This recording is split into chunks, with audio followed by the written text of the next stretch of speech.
Data from the Nigerian Export Promotion Council shows the value of Nigeria's non-oil export revenue dropped 6.3% year-on-year to $4.5 billion in the year 2023. However, the country registered an increase in export volume, recording 6.68 million metric tons of manufactured and semi-processed goods, as well as solid minerals and agricultural commodities. Bamdele Ayemibo, Chief Executive Officer of 3T Impex Consultant, joins me now to discuss Nigeria's non-oil export strategy. Mr. Ayemibo, thank you so much for joining us on the show today, and Happy New Year to you. It's been quite the minute we spoke last, but let's get into unpacking the details of this report from the Nigeria Export Promotion Council. We are seeing a dip in terms of value, but there is some increment in terms of import volume. What's at play here? I mean, that should not be surprising. We largely export commodities, so I'm not surprised at the fact that the volume is going up and the value is coming down. That's also a testament to the fact that we need to begin to focus more on value addition, because Africa do a lot of export volume, in terms of metric tons, but what we get in return is very small because we do a lot of commodities. So a growth in the volume does not necessarily translate to increase in the value because of fluctuation and changes in commodity prices, which of course is determined by market force to a large extent. And to the extent that you are not the one using it, someone else who wants to use it determine the price. So I'm not surprised saying that happened. Well, your statements also allude to some of the developments we've seen in the oil sector. For example, we largely just process the raw crude, and then we now import the finished product. Hence, that also means, according to you as well, we need to see much more value addition processing. That's where we get to extract and milk the different cash cows we have at hand right now.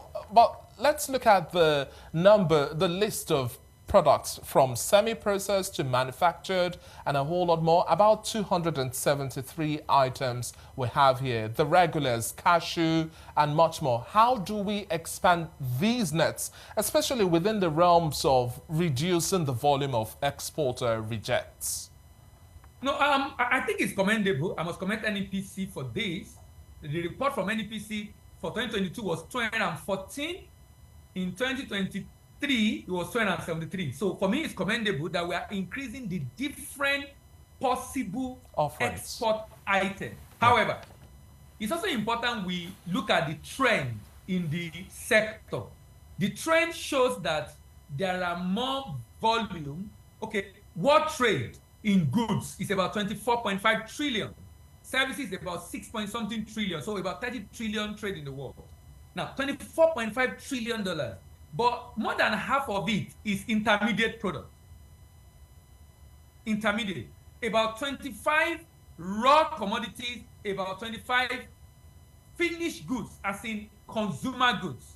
So we should then be strategic. Since the pie to share, by intermediate product, I mean cocoa to cocoa butter. Yes. Cashew to cashew kernel. Share nut to share butter. Those intermediate products, the demand is on the increase because of climate change. A number of countries are putting up regulations that will not allow primary processing because of the effluent from the industry and the impact on the environment. So a number of those products are not being processed in developing countries. And Nigeria can take advantage of that so that we can be strategic on deliberately focusing on some government supporting. But I beg to differ, Mr. Ayemibo. There is a school of thought that says that some of these external purchasers of this raw commodities, whether or not you add value, there are just certain bottlenecks that are quite difficult to cross over. Take, for example, the grinding of cocoa beans. The quality, irrespective of the offering, still would be termed as not meeting market standards. You know, that's the challenge when we focus on why do we get worried so much about cocoa? Cocoa market size is about $10 billion. The raw, 10 billion. If you want to play in raw, why don't you play in other raw that will not give us the headache? China will buy soya beans from us. Soya bean market is over 70 billion. So when we focus on few products where we have bottleneck because of Europe coming up with different regulations to minimize, they actually want to buy raw from us. So they don't even want us to process in the first place. So if you want to process, we're probably looking at maybe North America or Asia. So I understand what you're talking about, but the fact still remains that the demand for intermediate product is high. Then let's look for the market that will be able to buy our product because we are currently exporting it. That's the beauty of this. The fact that Nigeria currently exports some of these products to different countries means we can meet the standard. We might have issue with standard in some countries, but in some of those countries we are able to. So why can't we see Nigeria and see how we can work with those that have already mastered it, see how we can expand their capacity and see how they can increase the volume of what they are shipping. But I'm of the opinion that, look, we shouldn't just look at one or two products that we have issue with because of the politics around those products in some of the countries. Why don't we look at other products that Nigeria equally produce in large quantity with even a bigger market demand? Well, let's now narrow the conversation towards how we also export now. Conversation point to exploring how do we also reduce turnaround time of vessels and also automating port processes. But there is one little element that's not so little, that element of minimizing the surge of informal trade through our land borders now. That's a big elephant in the room that so many governments come in, go out, and yet can't just deal with this thorn in the flesh. Now, what I will always find is level. What has happened is this. If I'm bringing goods to Lagos, I'm going to spend a lot of money to get to Lagos from the north, or from wherever it is coming from to Lagos, and I'm going to spend a lot of time. There was a time I was to do a shipment through Apapa.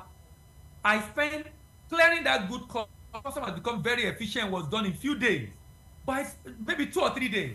But I spent about 5 days to move it from Lilipon Container Terminal within Ijora to Apapa about 5 days, from Thursday to Monday. Now, those are the issues we should be talking about. When someone knows that he can move it from the north, he will go through Benin and he will ship it out easily. Yes. There is disincentive of shipping it through Nigerian port. Okay. So the issue at the port, logistics to the port, number one. The issue at the port and the delay at the port, number two. The FS restriction, number three. The FS restriction. Mr. Ayemi, but I wouldn't let you go without asking this question as well. The call for a special FX window for manufacturers as well now. This still remains on the table of agenda. And on the back of the African Continental Free Trade Area now, how much of a setback does this availability of FX and value addition now pose when we are looking to play big? A short response, please. It is definitely going to be a big blow on success of AFCFTA. If you check the countries in Africa, majority of them buy finished products. Majority of our finished goods. In fact, finished goods from Nigeria, majority go to Africa. Commodities, raw commodities go to Europe and America and Asia. So if we don't solve that problem and the manufacturer are not able to produce at a competitive rate, we definitely have an issue to deal with in being able to take full advantage of opportunity available to Nigeria under the African Continental Free Trade Agreement. So I'm very much in line with those clamoring for that to be able to help the manufacturers in Nigeria. Is your outlook dim?